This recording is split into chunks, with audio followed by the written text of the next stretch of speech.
Well, huge funding cuts and hundreds of city employee furloughs. That's the price Birmingham is being forced to pay in the city's new budget. Birmingham City Council President William Parker joins us this evening to discuss what's happening with the budget. Good evening and thanks for coming on. Good evening. How are you doing? Doing well, thank you. So COVID-19 has really impacted the city's finances and upcoming operating budget. Talk about Mayor Woodfin's proposal for 2021 and the difficult decisions that you and other city leaders are going to have to make. Yes, this morning we did receive Mayor Woodfin's proposed budget, fiscal year budget. A lot in it to absorb and digest, and so dealing with some cuts that the mayor proposed in various areas. It just indicates that we're dealing in a new normal with COVID-19, and this is some of the results of the city and really the state and really the country being shut down for 2.5 months. So we have a lot of work to do as we analyze and have public engagement meetings, public hearings with the community over the next 6 or 7 weeks.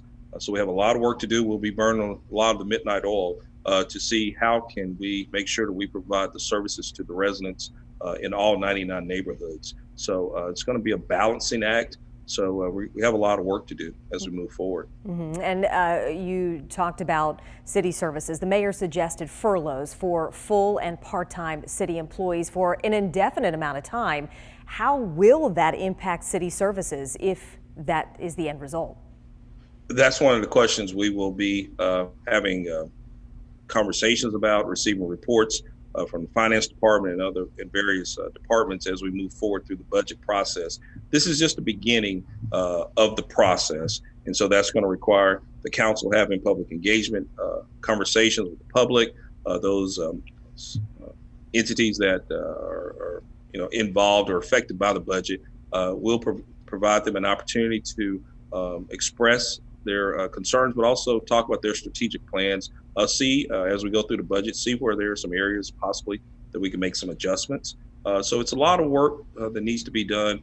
We understand what we're dealing with in a new normal in COVID-19. So this is just the beginning of a process that's going to take 6 to 7 weeks. And we just have to make sure that we provide the services to the residents in all 99 neighborhoods. That's priority number one, where we understand and we realize the people are the city. So we have to have this balancing act, but also, if our federal delegation members are listening and our state officials, we need help.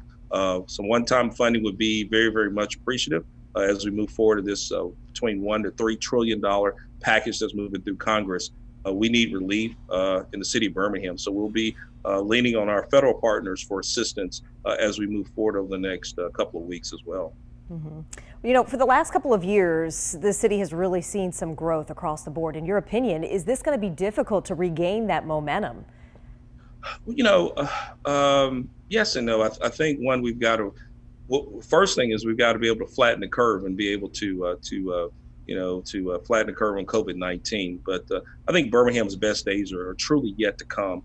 We had a very, very strong economy in March, but the world shut down in March and for 2.5 months. So we will have to just work with what we've been blessed with. We have a lot of work to do, but this is step one of a long process. And so everyone just take a deep breath. It's been a long day for the council, and I'm sure a lot of different for the city employees and also for those entities that receive city funding, that this is a process and it's not a sprint, it's a marathon. But we also need to talk about short-term strategies and also long-term strategies. How do we work? How do we look to bring more tourists here? How do we continue economic development to grow ourselves to make sure we can have a better Birmingham as we move forward over the next 12 to 18 months? So it's a lot of work that needs to be done, and we're going to roll up our sleeves and we're going to work very, very hard with all our stakeholders to make sure that Birmingham's best days are truly yet to come. So a lot of work, but I think the future is bright for the city of Birmingham. All right, William Parker, thanks so much for your time tonight. Thank you.